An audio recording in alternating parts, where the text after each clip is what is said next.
Hello, this is a Chessodoro game review. It was a 15+10 game on chess.com between 1100 rated players. Student is playing white.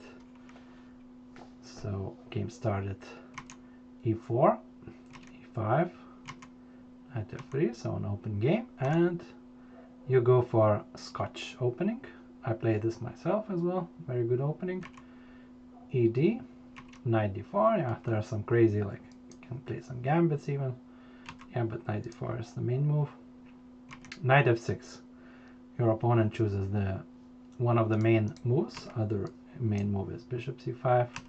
Queen f6, you have to know what to do as well. So knight f6, knight c3. So instead of the main move is taking the knight, yeah, doubling the pawns.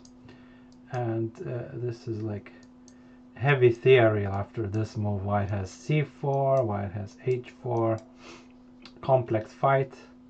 So knight c6, you really have to know what you're doing. But you choose a simpler line. This is called Scotch for knights. And opponent goes for the main move bishop b4. And some risky move bishop g5 you play. So here the main move is knight takes c6, bc bishop d3 with fast development. Yeah, we want to castle, d5, black strikes in the center, we take castle, and some plans for white. Queen f3 is the move, bishop g5 is the move.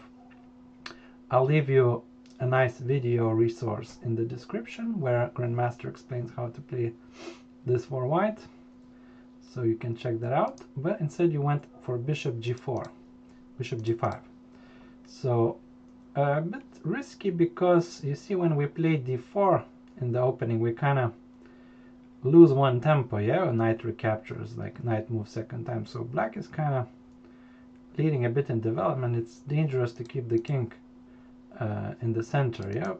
White must quickly castle, yeah, or opponent played d6, but I think he could exploit this strange move order bishop g5 by going h6 instead, and white can get into some sorts of difficulties here. Probably we have to retreat, yeah. So, and then he could play even g5 as a move. Like now we are kind of forced to capture on c6, otherwise we might even lose this pawn, yeah, like this. So we might capture here, retreat, he takes the pawn, some messy game like this happens, castle, black has some compensation, I mean we have some compensation probably, yeah, because we are pawn down, but I wouldn't want to play this as white probably. So instead of g5 they can also like castle, and you see how our king is not managing to escape fast enough, I would say, from the center, so we could be in a bit of a trouble. Maybe this could get like this position, yeah, but we're still pawn down and something like this could happen. But fortunately for you, opponent didn't exploit this fast h6. He played d6. Now you took, and now we're fine. Now we're back on track. We're managing to quickly castle, probably, yeah, but it didn't happen actually in the game. So bishop c3, and this exchange doesn't scare us, yeah. Okay, he doubles the pawns, but he gives us dynamic play with two bishops, so I would not worry too much about these double pawns. He goes rook b8, not sure about this move. He isn't really threatening to go down here, so maybe black should have just continued developing. And you go immediately rook b1, challenging the line. No need for that. I think we just need to simply castle, finish development, then think about some active play, yeah, like rook b1. Maybe you want to go queen f3, yeah. He is not really threatening to go here. A lone rook won't do much here. So instead you challenge, not a bad move, but in general you want to finish development, yeah, castle and be done with it, yeah. So bishop e6. Now he goes after this pawn, but it's risky, and you kind of just immediately moved it. You could ignore this pawn, yeah. It's not really, it's hanging, but tactically you can win it back, and this bishop might get trapped, so you could already set a trap for opponent. Like if he takes now, it can happen similar like in the game. He takes, and this bishop getting trapped. Like we go queen a1, and how is he extracting this bishop out of here? Yeah. So something very similar happened, and opponent blunder. So first critical moment in the game, you write to me, I see that I had a chance to trap opponent's bishop. Yeah, you had a chance, and not only once, like 3 times I think in this game. So it's a recurring theme in this game. You went bishop takes, but already you could just go c4 and trap this guy. If he goes queen b2, yeah, again, you see, we castle. We don't care about this pawn because he gets into all sorts of trouble with this pin now. Yeah, just one pawn, but we're gonna win the piece, so we don't care about that. Plus he is not castled yet, so if he castles we could take and go rook b1, and we're winning this bishop because there is no way to defend against next move. Yeah, this pin is deadly, so you could have won like that the game, I think.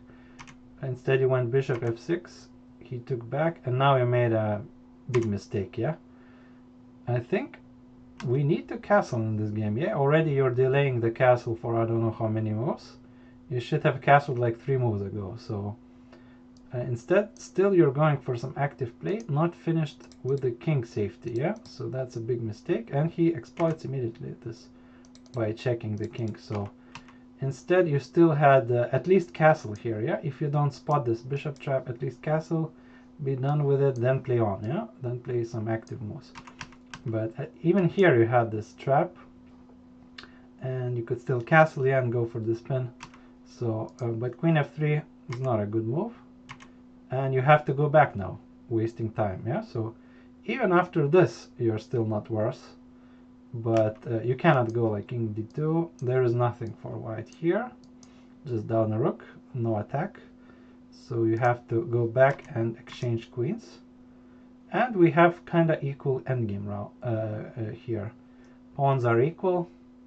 Yeah, some double pawns, kind of weak position, weak pawns for both sides.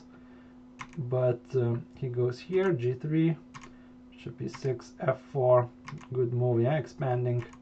King d2, king d7. Now you went h3. Maybe you could take the open file as well.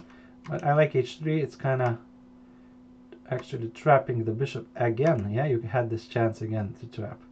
Now you could have just gone immediately to win this bishop. I don't know what happened here, why you played like g4, yeah, instead of going after the bishop. Because if you go after bishop, okay, he wins 2 pawns, but piece is a piece, and you probably gonna win this pawn, yeah, and then stop the h pawn, and your a pawn will win the game most likely. So instead you went g4, but now he has a chance to save this bishop. d5, yeah, he already has some maybe escape square. He is still here. Engine shows a remarkable move like bishop b2, super hard to spot even for my level. So the idea is to kind of, if they take, we go c4 and trap again. If they don't take, then our king invades this, and or we go with the rook, yeah, and win the pawn with good chances to win the game here. Okay, so rook a1 you went instead, and now opponent probably had to play this, but he took, and now again one more time he had difficult move to spot. Yeah, we automatically want to recapture or capture the bishop, yeah, but this move was still winning the bishop. Yeah, so this, the main pattern of the game basically is trapping this bishop. So rook a2 he went instead, but now we get an equal rook endgame. Of course you could try to win this, yeah, still playable, but black activated nicely the rook. Now he went rook a1, strange move. He went rooks like open lines, yeah, so why not go immediately to the open line? I don't know what this move does, maybe you want to go here, but just take the open line, yeah, think later, then you might go this, but now you have open line, he doesn't have this, rook b8. So rook a1, c5, c4, maybe you could go something like this, yeah, instead of